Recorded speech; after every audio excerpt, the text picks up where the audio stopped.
izmed njiju nadaljeval z akrobatskim poletom, torej dvojka pilatusov Slovenske vojske na prireditvijo 50-letnice letalske šole Ajdovščina. To je nizek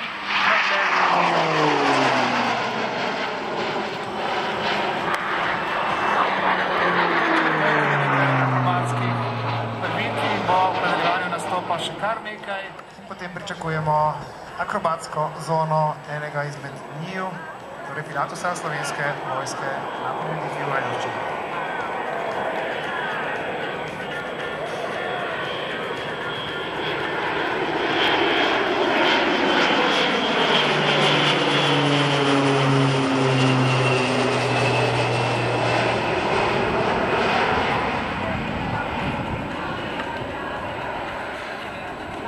To je letenje v grupi, to je letenje, ki je na osnovnih prvin, ki se jo morajo naučiti piloti.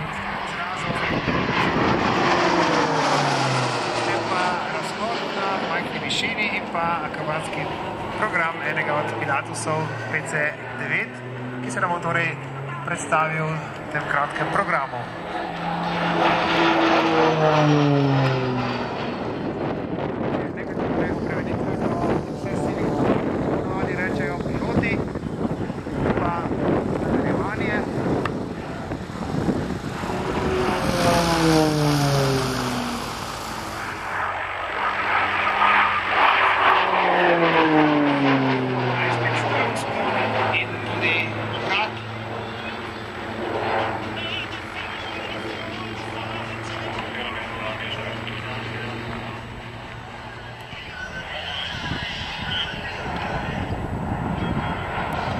Sedaj nizek nadlet cesen, sami vidite, da je pa zdaj nagaja, vzhodni veter, pa ima formacijo in sedaj tudi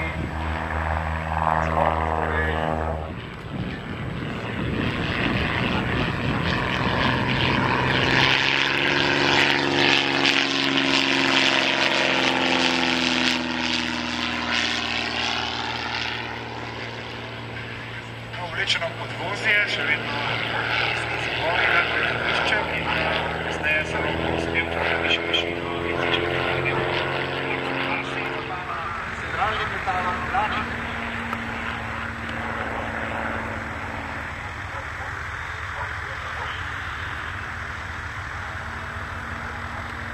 Medtem že prve akrobacije, če se ozrete proti zahodu, torej letalo Flip.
Bolje vidi tudi tako imenovani horizont, ki mu kaže gibanje letala.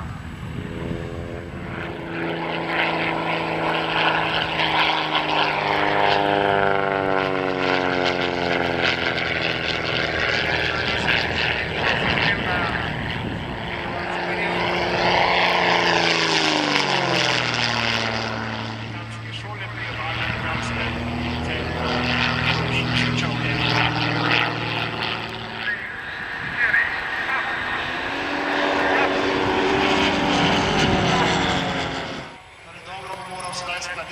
skupaj, da bo tudi zanesljivo pristal. Torej, brez pomoči motorja sedaj zaključek nastopa Iva Boscarola in tudi pristanek. Torej, videli smo, kaj ponuja letalo Taurus, torej samo spremljiv. Samo spoštovanega na letalske gene, kajte njegov oče Miloš Kocehan je bil pobudnik mnogih letalskih karier na Goriškem, svojo modelarsko dejavnico, kjer so se z letenjem seznanili številni mladi fantje, ki so danes tudi poklicni piloti. Aleksandar, ki je rojen 29. aprila 1963, pravi, da en lupnik na dan odganja zdravnika stran. Tukaj bomo videli kar več lupnikov. Tu je eden izmed njih, zelo atraktiven nastop.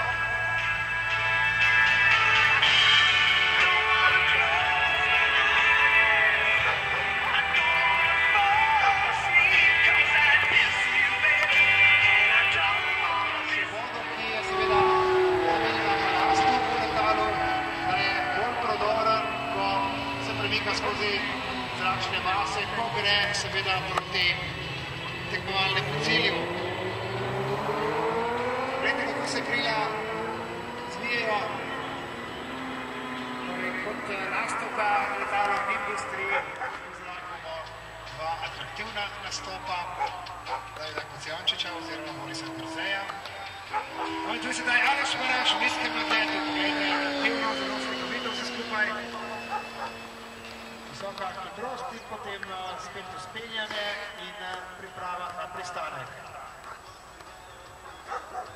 Priprava zračna orhideja, Nimbus 3, sicer že nekoliko starejše.